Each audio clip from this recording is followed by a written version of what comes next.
Hello, hello. Hi, my name is Dr. Linda Jordan, and I hope you are as excited as I am to talk to you today about 7 steps to financial freedom or 7 steps to generate wealth through using real estate investing. So give yourselves a round of applause for stepping out and wanting to learn more about real estate investing. So I hope you're as excited as I am because I can't stand it. I am really excited because I enjoy helping individuals learn and understand the importance of real estate investing. And so we're going to get started with 7 steps to 7 figures, passive income using rental property. So who am I? My name is Dr. Linda Jordan, as I said. I am a wife, mother, and breast cancer survivor. I am the CEO of Breast Cancer Angel Network. I formed this corporation shortly after being diagnosed with breast cancer because I wanted to help other women and men find information and resources so that they could make good, healthy decisions. So I'm a survivor of 8 years. Yay! I am also an author. I just released my first book, solo book, Unleash Your Inner CEO, A Country Girl's Guide to Being Your Own Boss. So you can find that on Amazon. I am also a co-author of 7 other books, and those are a couple listed there. And that's my beautiful family, my husband and my lovely daughter. Here's a little bit more about me. I worked in corporate America for 30 years, and after being diagnosed with breast cancer, I realized that I needed to and wanted to start my own business. I was already doing real estate investing as a side hustle. So I really wanted to branch out further and do more things. But I became a leadership development coach. And as you can see, I'm certified in several different areas, as well as having my PhD in organizational development and leadership. So that's a little bit about me. So most importantly, I'm a real estate investor. I've been doing it for 20 years. I own and operate 30 plus rentals. I have single family homes. I have duplexes, condos. I have gone into the apartment complex business for a little while, but I've sold those. And I also have an Airbnb. So I have quite a bit of knowledge about real estate investing, how to do it. I also owned and operated a franchise with a large company for about 7 years, I believe it was. So it gave me, time to really learn about real estate investing from a different perspective. So today we're going to talk about 7 steps. Step number 1. And before I start that, please get your pen. Make sure that you have something to write with. I want to make sure that you have a notepad so you can take some notes because I'll be sharing some information. And I think it will be very beneficial that you write down these 7 steps, first of all, so that you can be on your path to financial freedom. So step number 1 of the 7 steps is to know what your why is. Now, for me, it was making sure that I created a legacy for my daughter and making sure that, she had money to go to college with, because when I grew up, we lived on a farm and I didn't have college funds. At that particular time, the Pell Grant was all that was there. And right when it was time for me to go to college, the Pell Grant ran out. And so I had to work and go to school. And I didn't want my daughter to have to do that because it was extremely hard. And I knew that, I didn't finish college that way. I ended up going to work and going to school, and I wanted her to have the opportunity to have that full college experience. And so that was my reasoning for investing. So for you, it could be paying off your debt. It could be college. It could be retirement, or you want to create a family legacy. Whatever that why is for you, I want you to write that down on that piece of paper that you have in front of you. Write that down, because that's going to be the kickstart for why you get into real estate investing. Not just because maybe some people may say it's a fad, and it really isn't. I've been doing it for over 20 years, and it is a way of life for me. And so for you, I want to make sure that you know what your why is, what your purpose is, because that's going to be your driving force for what you do every single day. So if you've written that down, let's go to what I call step number 2. And we're not going to take 5 minutes because I don't have a whole lot of time today. I have a short period of time with you. But after this video or listening to me, I want you to take some time and write down your goals. Now, these are the SMART goals. I'm sure most of you have heard them from the corporate space, but they're really important that you are very specific in the goals that you write down. You want to make sure they're measurable. Most importantly, you want to make sure that you can obtain these goals. Are they within your reach? Most importantly, are they relevant? And what time frame do you want to get your goals achieved? So for me, when I first started in real estate investing, I wanted to have 10 properties, and I wanted to do it within 4 to 5 years. For me, I was very aggressive. So I got my properties in 2 years. But that's because I was very aggressive. For you, it may take a little bit longer, or you may do it in a shorter period of time. Whatever works for you works for you. But make sure you write down your goals. And when you write them down, you want to make sure that you display them someplace so that you can see them every single day.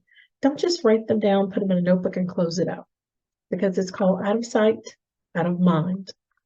So write your goals down, share them with someone so that they can remind you, hey, you said you're going to do X the other day. Have you done that? Have you purchased that property, or have you gone to look at that house on Sunday afternoon after church? Whatever that is for you, share your goals so people can hold you accountable as much as you hold yourself accountable. So I am a strong advocate of making sure that you write your goals down and you share them with others, and then you achieve them in a timely manner. Now, when it comes to real estate investing, there's 4 different ways that I have invested, and most of my colleagues do as well. The first is fix and flip. There's wholesaling. There's buy and hold and syndication. Fix and flip means you're going to find a property, you're going to fix it up, and then you're going to resell it. That's fix and flip. Wholesale. You're going to buy a property that is not on the market, and you're going to also sell that to someone.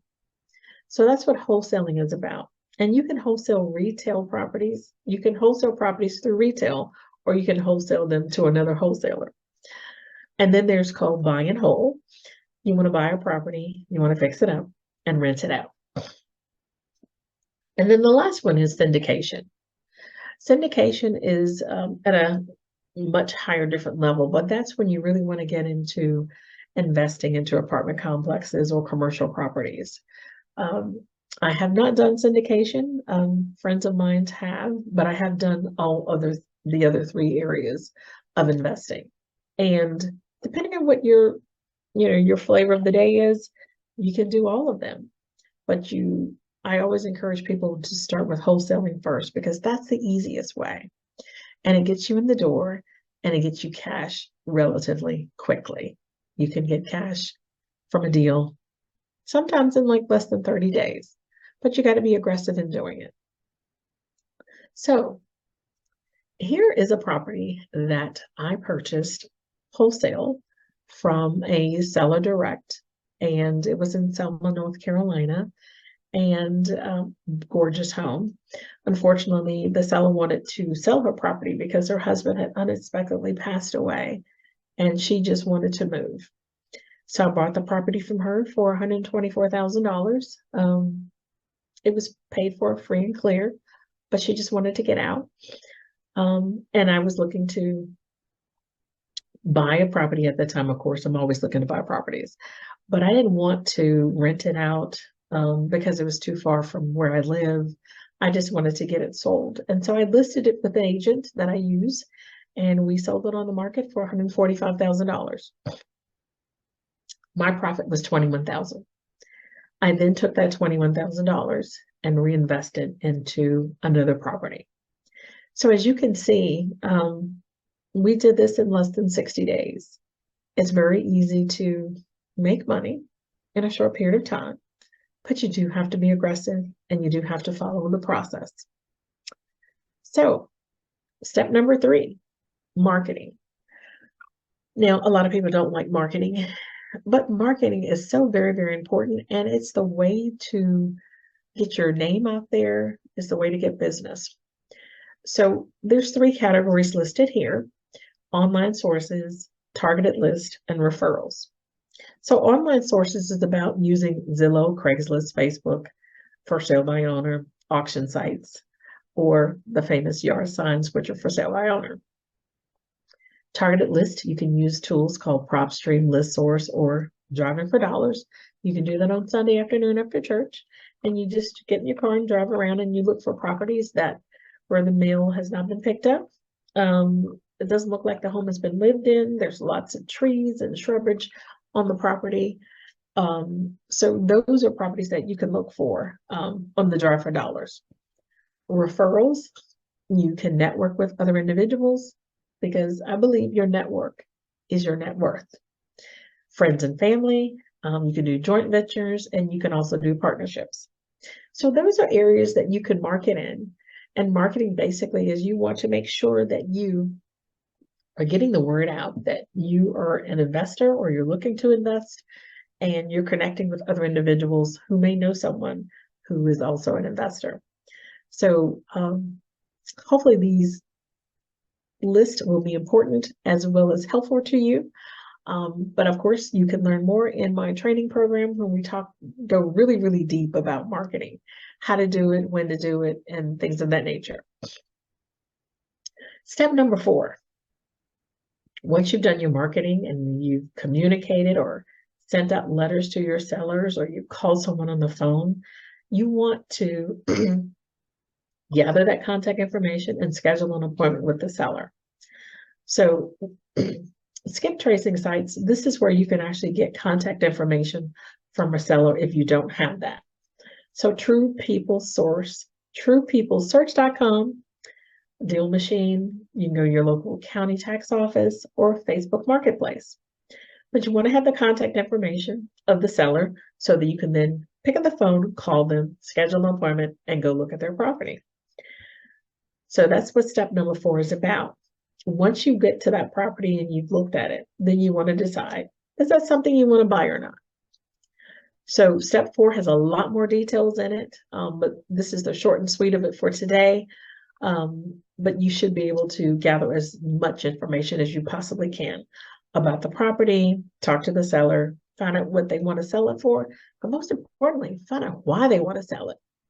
The why is so very important. Step number 5, once you've had that conversation with the seller, you've made them an offer, now you want to negotiate the deal. Why do you want to negotiate the deal?